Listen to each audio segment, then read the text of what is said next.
In a small village in the Philippines, where the ocean whispers secrets to the wind and poverty presses on the shoulders like a tropical downpour, a brother and sister named Rosa and Marco stood on the edge of their destiny.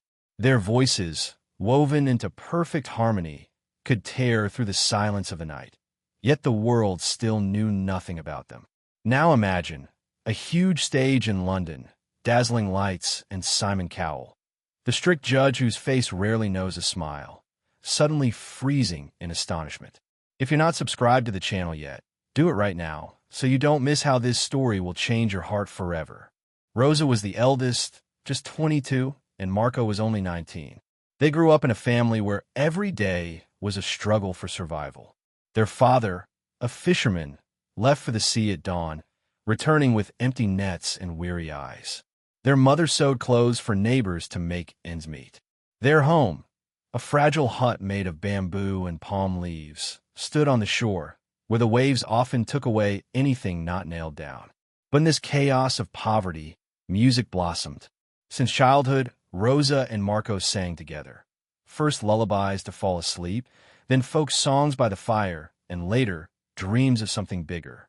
Their voices were like two streams merging into a river. Rosa's pure, high soprano, and Marco's deep, vibrating tenor. Neighbors whispered, "These children are a gift from heaven." But in their village, talents faded like candles in the wind. One evening, as the sun melted into the ocean, painting the sky in shades of crimson and gold, Rosa found an old guitar in a shed, worn out, with broken strings, yet to them it was a treasure.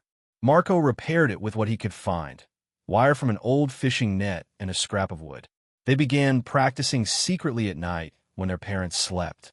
Their songs were about love, loss, and hope, about life they knew all too well. Rosa dreamed of a stage where millions would hear them. Marco dreamed of lifting their family out of poverty. But how? The Philippines is a land of islands full of talent, but also forgotten dreams. Tension grew when an agent from Manila arrived in their village.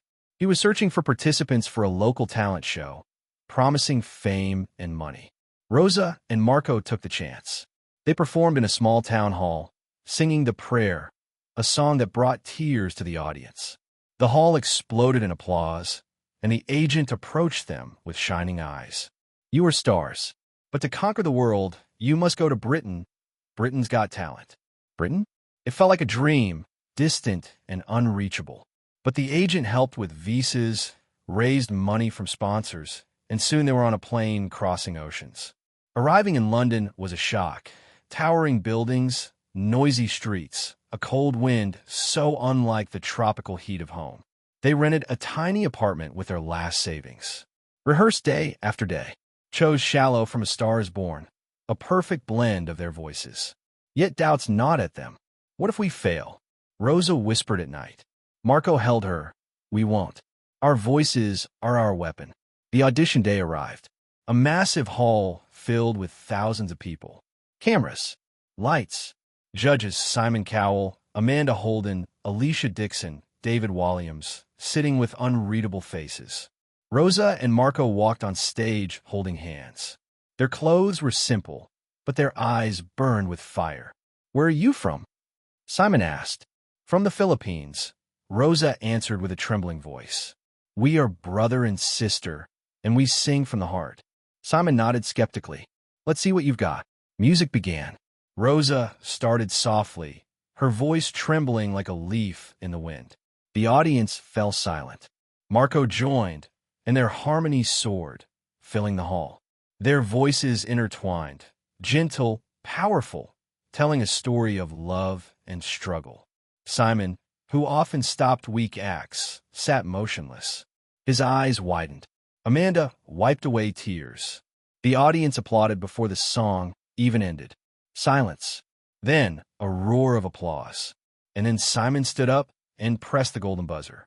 Gold confetti rained from the ceiling. Lights flashed. The hall erupted. "I'm stunned," Simon said. "Your duet shook the world. You're going straight to the semifinals." It was triumph, but behind the curtains awaited shadows. The story flashed back to their childhood tragedy.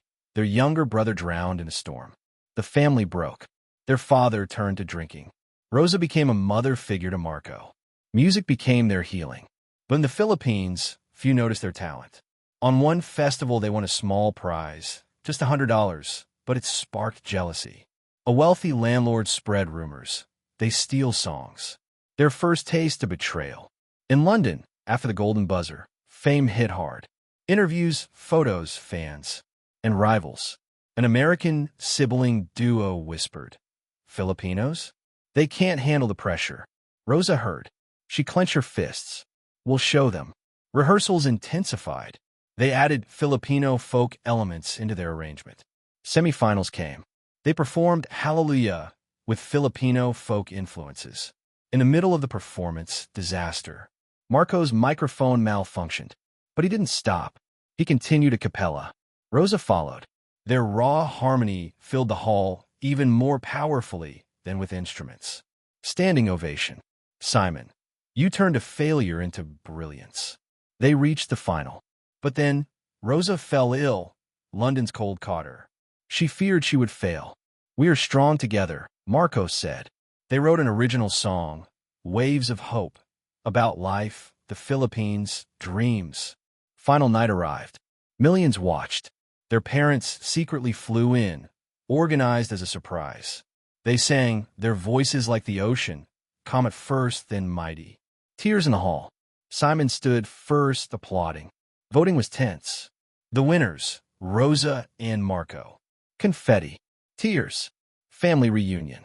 After victory, their life transformed. They built a house for their parents.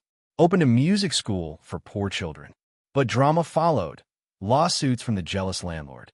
They won, proving originality. Years later, their voices still echo. Simon said in an interview, "They changed the way I see talent." Their story is proof. Voices from nowhere can shake the world. From which part of the country are you watching this video?